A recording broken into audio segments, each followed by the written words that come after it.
Yes, thank you very much, Sarah. Can I just get a thumbs up if you can hear me?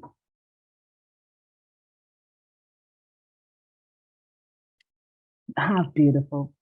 Before we begin, as is common in the lands now known as Australia, I would like to acknowledge that I'm streaming from the lands of the Gadigal people, where the Powerhouse Ultimo is situated. This is land that has never been ceded to invaders. We would like to pay respects to their elders, past and present, and acknowledge their continuous connection to the land we are on, the sky above us, and the waterways around us. We would also like to honour and respect the continuous connections that many First Nations peoples have to the cultural material in the care of the Powerhouse, and our hope that our collection management practices demonstrate our respects.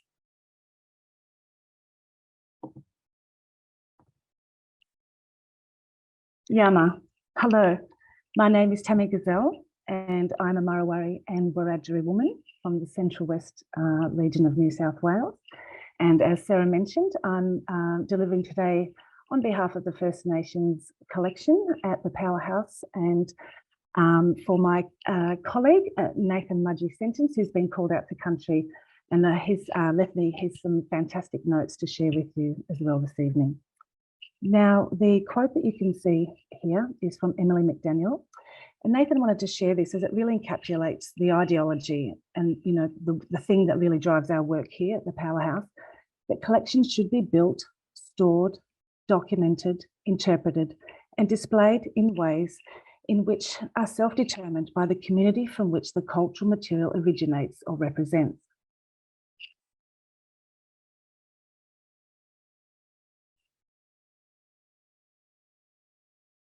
We think this is particularly important for First Nations communities, whose cultural material has often ended up in cultural institutions through extractive methods that have severed or did not care about the living connection between these materials and the lands and communities that they've come from. This has resulted in cultural materials being discussed, preserved, and provided access to in a manner that has been generally disregarded of Indigenous cultural customs and often has violated Indigenous communities' rights, especially if you consider Article 31 in the United Nations Declaration of the Rights of Indigenous People, which states that Indigenous peoples have the right to maintain, control, protect, and develop our cultural heritage. As such, we as a team, we are trying to strengthen the connections between the cultural material that we care for and its community through the embedding of Indigenous cultural rights and customs into our collection practices. We're really lucky to build on the work that took place already at the Powerhouse through the work of Uncle Marcus Hughes and through the collection, relocation and digitisation project, which I was very privileged to be involved with as team leader over the last 3 years from May 2020 up until the end of 2022. And I'll share a little bit about that with you now.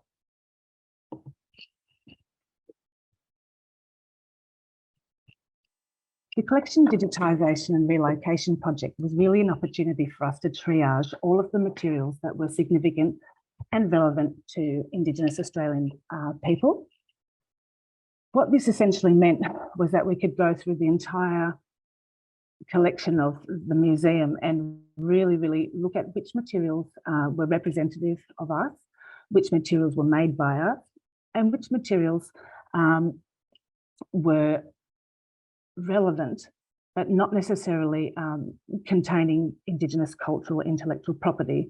And a lot of these were representation works and appropriation.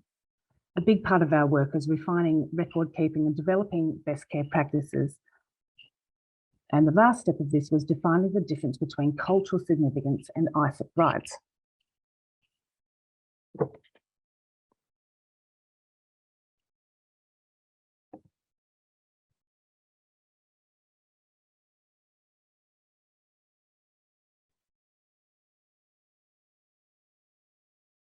As you can see here, when we first came into the museum to look at all the cultural materials, when we put in into our database words such as boomerang, these were some of the objects and materials that would come back.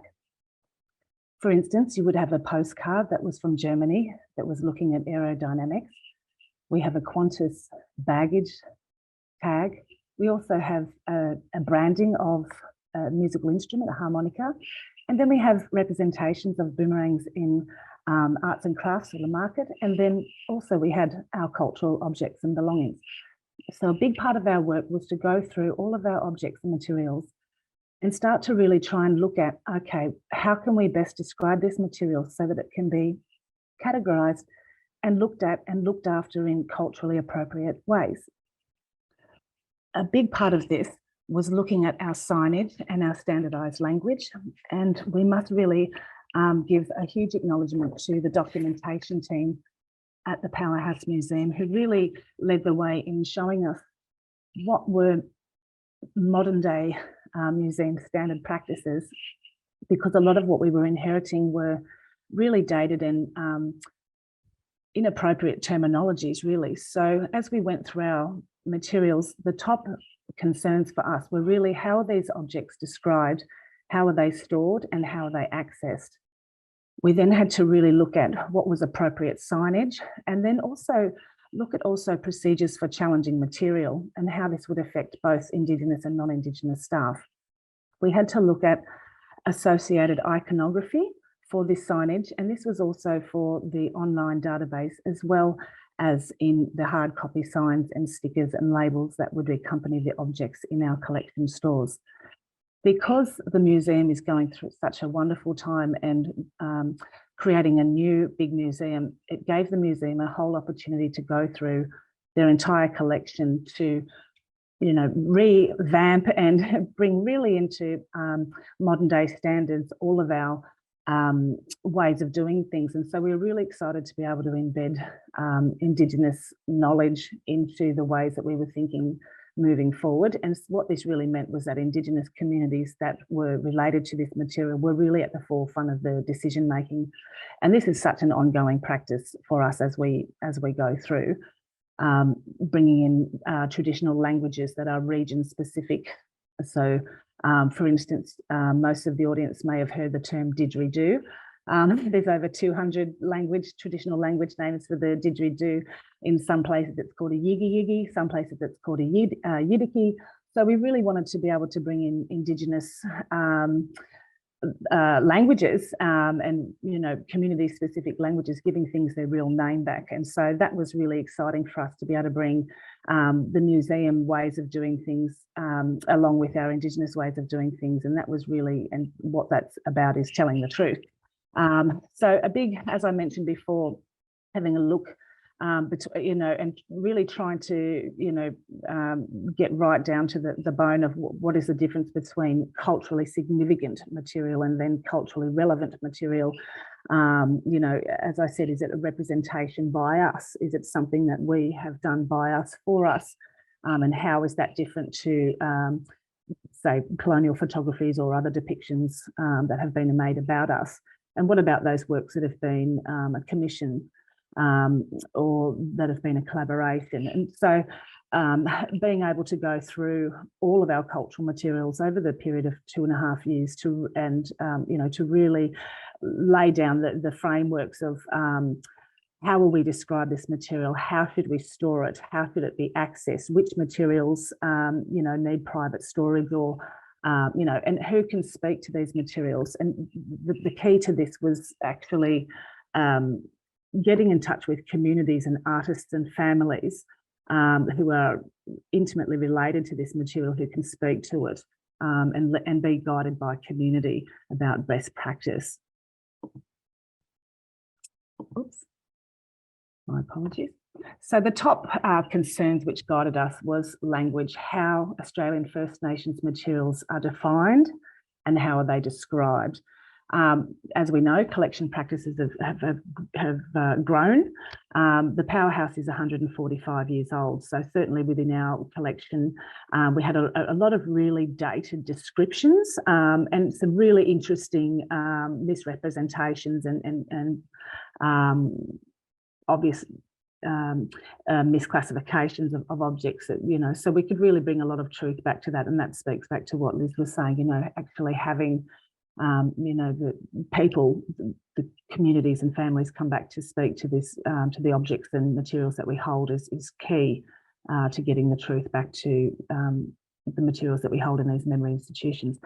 And that was, again, was guided by protocol, how these materials, you know, once we've kind of figured out, okay, how they defined, how they described, the next step was looking at how should they be handled, how should they be stored, and then how they accessed and exhibited. And this is, you know, also in person and digitally, because, you know, as we all would know, you know, the policies and procedures that we need to be considerate of in terms of cultural materials and also representational materials, some care and caring needs to be applied. And so this is an ongoing work for us, and it definitely has come back to community consultation and being led by the correct people who can really speak to what is best care, what does best care mean when we think about conservation, you know, when we think about what is a way of preserving the object.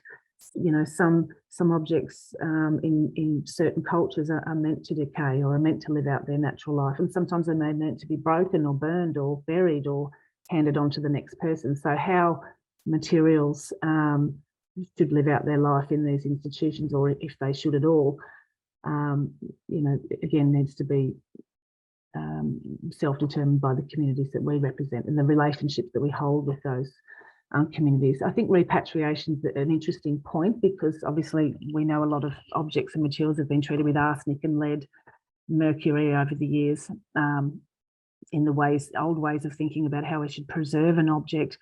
And so repatriation can be really dangerous for community. We know of cases where, not in Australia, but overseas, where, you know, objects have gone back to community and then community's gotten sick. So you know, after fighting a really long time to be able to get it home. So, and then you have that community has to bear the burden of you know, burying or you know, destroying that artifact. So it's always a case by case thing, I think, when you're working with First Nations materials from any people anywhere. It should be always left at the helm of those who can speak to it, knowledge keepers, you know. And communities will know those people. Just to give you a quick example here, just in terms of some of the language examples. So one of my favourite ones to share is in the old stock books, which is my favourite place to be, in the old record files. It's a wonderful place. And I think, again, to what Liz said, you know, getting right down in those unpublic places, opening up the archive for people is key to seeing the life back into these institutions. Yeah, so corroboree trumpet, you know, so obviously that was, well, I shouldn't say obviously, that was describing a didgeridoo.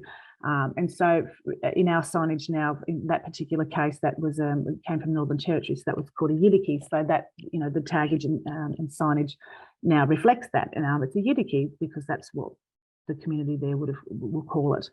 And then also, you know, we don't run away from the past. We just get real with it and actually just tell the truth. We're all in the business of telling the truth. So and using language to reflect that. So instead of saying, you know, artist unknown, we acknowledge, well, the maker wasn't recorded. And then there's some examples there of how we're starting to look at how we look at our botanical specimens and our mineral specimens. A lot of these contain sacred ochres and things that were extracted from country. So it's an ongoing conversation, but it's a conversation that needs to be had. And again, as I mentioned, you know, updating that outdated terminology, you know, such as natives or the, you know, blackfellows or blackfellas and Aborigines and tribal natives and that kind of thing. And I think that's quite happening around the world. So that's, you know, something that we've just been really conscious of. One of the things I'm really excited to share is some of the signage that we developed throughout the collection relocation and digitisation project. So everything, as you know, the records are getting checked and all the custom housing's being checked, and, you know, the signage and the, you know, all the tags and all of those kinds of things. But we're also updating the database and the online database as well. So we will be able to create little icons that are associated with the online records. And so these were little caution keys that we put on for those materials that we determined throughout these assessments that went on for 2.5 years, materials that we and look, we were using an overabundance of caution, you know, because we were just starting to forge the relationships, and you know, this is ongoing. with communities that some of this material has come from. So, you know, we could identify in a lot of cases objects and materials that were men's business or women's business, or in some cases restricted business, which, you know, we were guided by knowledge keepers on that. But, you know, we had a team of 8 assessors from right across Australia and the Torres Strait Island as well. So between us, we all had a pretty good eye between us of what was what, and we certainly knew what we didn't know. But there was, you know, there's always elders and knowledge keepers and traditional owners to be able to reach out to and start those conversations with. And so, you know, and this was to help Indigenous as well as non-Indigenous staff just to kind of know what they were encountering, as though this was throughout the collection, relocation and digitisation project that we developed these, but these have stayed with us at the moment. And so they really help all staff, because certainly Indigenous staff culturally don't really want to be encountering materials that they shouldn't be seeing. But then it's also for our non-Indigenous brothers and sisters who also want to either show the same respect or just also don't want to encounter some quite challenging materials at times. So at times a restricted material would really only be for cultural protocols. Those materials that are just downright offensive, you know, they will have their own modesty measures put in place that would be in standard with the museum. But these are for cultural materials, this signage that we've developed here. I'll just pick up my notes here from Nathan. One of the big things that's been driving this work has been our Indigenous cultural intellectual property protocol. And these were initially developed by Dr. Terry Janke in collaboration with the Powerhouse and released by the Powerhouse in 2016. They've now gone through some updates. Notably this year, they were updated to ensure it guides work with all Indigenous cultural material, not just our Aboriginal and Torres Strait Islander material, which is really, really fantastic. Our team is working to implement these protocols. For those unfamiliar with the term ISIP, this stands for Indigenous Cultural and Intellectual Property. And these are those rights that are associated with Indigenous, that Indigenous people have over their cultural heritage, both tangible and intangible. The key differences between ISIP, or Indigenous Cultural and Intellectual Property, to standard intellectual property rights is that ISIP rights over Indigenous cultural heritage are generally communally owned among a particular Indigenous nation or community, and not an individual.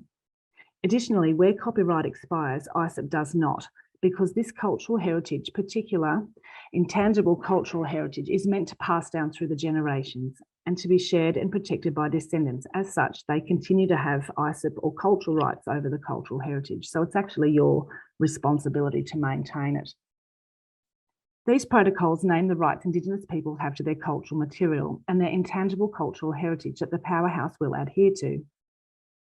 We don't need to go through all of them now, but this document is going through an update. It's still online, so you can check it out on the Powerhouse website.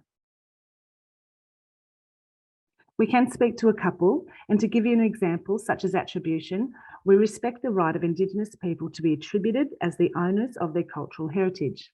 Secret, sacred, and private. We respect that Indigenous customary law may mean that some cultural material is private, and we also share the benefits.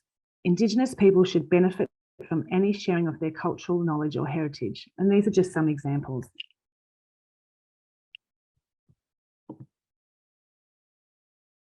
Nathan really did want to speak to you about something that's really, really exciting and something that we're really, really proud of here over at the Powerhouse. And that's our deed of deposit. And this is actually built upon the ISIP protocols, as well as the relationship between Uncle Marcus Hughes, who led the Indigenous engagement here at the Powerhouse, and with Arnie Gale Marbo here in the photo. Through a series of discussions between Arnie Gale and the Powerhouse about shirts of her father, Eddie Koiki Marbo, who was a very famous Torres Strait Islander land rights activist, coming into the care of the Powerhouse, it was decided that maybe the usual donation process was inappropriate for this method of acquisition, so the deed of deposit was formed. The deed's focus is for Indigenous cultural material, and the deed stipulates that the material coming into our care never transfers ownership, so it remains under the ownership of the community. and not the powerhouse, though we will store, preserve, and care for it to the best of our abilities. We like this acquisition method as an avenue to build trust with community and to make it so we must maintain relationships with the community, because if they do not like what we're doing with it, they can take their cultural material as their legal right. Additionally, it helps ensure that our care aligns with future or changing goals of the community. For example, with the Mabo shirts, they may want the shirts back because they've built their own museum dedicated to Eddie Mabo or the Mabo family.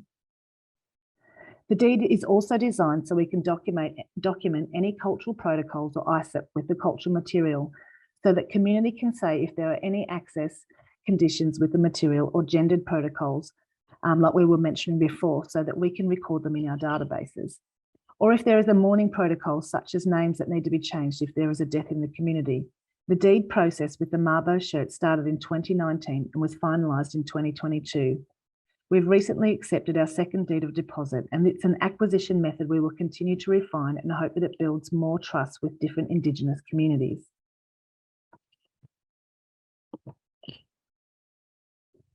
These are our future directions. We're developing private storage so we can better fulfill our obligation to keep secret and sacred information in collection private, which is about adhering to protocols, but also about safety for our staff and minimising their contact to sacred cultural material. Our new private storage space is almost complete, and we will move any material deemed secret or sacred into the space with the plan to repatriate them to their community in the future, if that is what the community wants and if that is what is safe. The right to know, which is important to us, is in understanding our responsibilities in terms of protocols. As community cannot tell us how they want their cultural material cared for if they don't know it's here in the first place, or how even to contact us. As such, we need to do more outreach. We need to start dialogues. We've got a couple of big outreach projects on the horizon, but we note that this will be a continual project for us. Updating policies are happening. And though there was still work in getting the ISIP protocols embedded into all aspects of the museum, our team is developing and implementing an implementation guide to assist with this. And finally, we require more reinterpretation of the collection by Indigenous artists, focusing not only on Indigenous cultural materials, but also on items that depict our imagery, which is a common element in Australian design. Images of us and our cultures have often been exoticised and reproduced on items like plates, cups, and postcards, leading to the dehumanisation of us. Consequently, much of this material has found its way into museums. This is a continuation of a long history where museums have either misrepresented or misguided us. As part of our self-representation, we need to reverse this trend and align with our ISIP, our own Indigenous cultural and intellectual property protocols, to ensure that we have the primary role in interpreting our cultural heritage and to promote truth-telling. Achieving this may involve collaborating with communities to update our records, but it also can have a profound impact. We invite Indigenous communities to come and spend critical visitations with the materials, and also Indigenous artists to contribute to the collection by creating new works that respond to the collection in new and unique ways. Ultimately, we recognise that our journey is far from over. We are committed to continuous improvement and ensuring that our efforts align with Indigenous self-determination. Our goal remains to rectify the misrepresentation of Indigenous cultures and the preserving and interpreting our cultures in a manner that respects cultural protocol and the rights of Indigenous peoples. Mandangu. Thank you.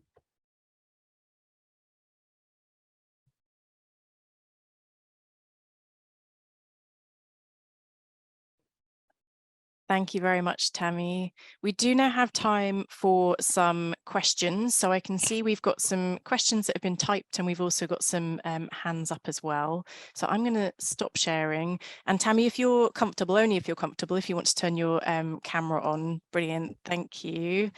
So thank you so much for joining us and giving that wonderful presentation on behalf of yourself and obviously Nathan, who contributed to that as well. Much appreciated. So thank you. So I think we'll go first to someone who's had their hand up for quite a long time, patiently waiting to ask a question. If I can ask Kate with a C to keep it reasonably brief so that we can get to some of the type questions as well. But please do, hopefully you've now been given permission, unmute and ask Tammi your question.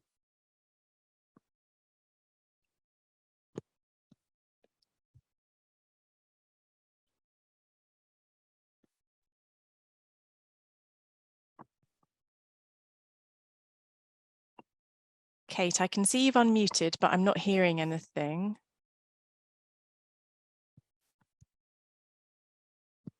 Doesn't seem like your sound's coming through, Kate. Apologies. If you wanted to type your question, I might try and come back to you in a moment, but if you wanted to try and type your question or check out your mic settings, we can try and come back to you. But I'm going to go, that was another accidental raised hand. No worries, Kate, no problem. So let's have a look at our typed questions. So we've got quite a few. So I'm going to go with this one first of all. So again, another person saying, thank you so much, really interesting and critical work. On the topic of language and preferred terms, these change over time, that's always evolving. They were wondering whether you have a procedure to follow for future updates of that sort of information. Yeah, that's a really good question. And the good thing about our Indigenous languages that have managed to keep, you know, that connection alive where that language hasn't been lost, we can record that. But what's exciting, well, it's tricky because sometimes you'll have 4 or 5 different spelling versions of the same Indigenous language. Again, we're guided by what we say mob. We got who's the mob, who's in charge of it, you know, and the mob will say, look, this is our preferred spelling of it. But, you know, even Wiradjuri, we're both Nathan and Emily as well. It's one of the largest language groups in New South Wales. Can have 3 or 4 different spellings. In terms of language names, once they're pretty set, they're set. But then again, we've got a section in our database where we can, where we've got where you can actually note who's actually the traditional knowledge keeper or who's the traditional owner that speaks to that for that community, and even passing down who do we speak to when they pass on, you know, because it changes hands, and that would be led by community, and so that, and this is where the ISIP thing, embedding it through the institution and how the institution works, is just by making sure there's a trigger warning in our electronic database after 12 months that says, okay, you need to call back up and check this spelling. So in terms of mourning protocols, definitely there'll be a change. That's a good point. Spelling of names can be changed, or indeed a different name altogether. And we've actually set up, because of that, in our database, XYZ is in mourning. There's a sorry, what we would call a sorry name. A sorry name is in place, authorised by XYZ, traditional knowledge keeper, XYZ community, and then if it's usually 12 months, we've set that you'd call back and contact, and it may not be appropriate then to even contact, and you'll be let know it's not appropriate yet, and then we keep checking. But again, it's always, if it's traditional language, always led, we're really moving to First Nations led everything, especially when it comes to, well, our material certainly, yes, but putting those procedures, that forward thinking about how language names can possibly change, particularly in terms of protocols, and they would normally be associated with mourning processes. Yeah, but musical instruments and animals, once they're pretty set. But place names, because they've been anglicised at times and noted by different explorers or different I've got the driest mouth tonight. I'm so sorry. I'm really nervous. I keep tripping over my words. Ethnographers would, you know, have a different spelling. So sometimes there'll be 2 or 3 different spellings of things. But yeah, just talk to the community. How do they want to spell it? And then you pop in your notes, authorised by whoever this person is, and do they have the rights? And this is where having the right relationships comes into play. Great, thanks, Tammi. On that point about community and relationships and consultation, somebody's asked the question, when you carry out that sort of consultation, do you have a set sort of sample size of groups that you work with? And I think you've slightly answered their second question about the variation of language between groups and how you reconcile that. Yeah, and there's like over, I think something like 500 different language groups right across, you know, right across Australia. I don't know if any of you have ever seen, there's a beautiful map. I think if you Google it, it'll come up, you know, Indigenous Australia, and there's this map that shows there's hundreds of language groups. how do you start that? What was the question? How do you start the size? Yeah. Look, if you can I think the thing is to go from the object out or the material out. What is the thing? You know, if it's a ceramic, like if we're talking about Indigenous Australia, if it's a ceramic, we kind of know where the hot spots where that arts and crafts were, you know, kind of were manufactured, you know, up in like Ernabella and places like that. If you're looking at bark, like you come from the object out, if it's a bark, you might go, okay, this looks like Northern Territory. If it's a particular weave, you think, oh, that might be South Australia. And then you start to just hone in and start to, I think when you're working with institutions, if you can reach out to someone else who's working in your position somewhere, keep getting close to home, If you go, right, this is in Australia, well, I think it's New South Wales, with Tammi, Gissell and Nathan Mudyi Sentance, they call it the Powerhouse. Because it's really about who you know. It's one of those things because often these materials will just speak and they will find their place and they'll have come to you for a reason. And really knowing that these materials are imbued with these things. So like, for instance, we've got a big project that's happening at the moment with the La Perouse Aboriginal community who have these were the first people that were impacted. They literally, those families were down on the beach, you know, welcoming the boats in, literally saying hello. And so their community was really, like, right from day one, have been really involved with that. And so our museum's got a lot of there, and so they've been incredible shell workers and boomerang makers, and have, you know, have their own kind of museum set up over in La Perouse. And so we've been working with us. We've been working family with because everyone's got La Perouse Aboriginal community, and it's this massive entity, but it's the people, and they've each had their own creative practice, especially when you're looking at Indigenous arts and crafts for the market. It's a completely different beast to cultural belongings that have found that have been kind of held captive in these institutions that are now just finally have a chance to someone to give them their name back and their voice back. And that's really exciting. We're all detectives really going, okay, what was the last evidence on this and where do we follow that trail? So sometimes you're just meeting with one person or family groups, but let the objects speak out. Who's the maker? If you can find the maker or the region, at least, and start whittling your way down. But the object will tell you for sure. Great. Thank you, Tammi. We've run out of Q&A time. We had I'm so many questions. Sorry. No apology necessary. It was already interesting information. So I think it just speaks to how good the presentation was, that there's lots of questions that have come in and how interesting it was. So. I'm so sorry Nathan wasn't here because he's such a great speaker, but he's known as the archival decolonist here in Australia. He's an incredible man and thinker and archivist and librarian. So check him out, Nathan Mudyi Sentance. Thank you so much. I think the link to his blog was on our in his bio as well. Right, he's fabulous, and he can really lead you guys and reach out to us. Thank you. Thank you for having me. Thank you, Tammi. And if you do have time, I appreciate it's evening. If you want to stay and type any answers to the questions, you're very welcome, or I can perhaps share them by email. But I appreciate it's evening for you. So thank you. Yes, that's all right. I'll jump in and see if I can answer some quickly. Thank you. And I think you best, everybody.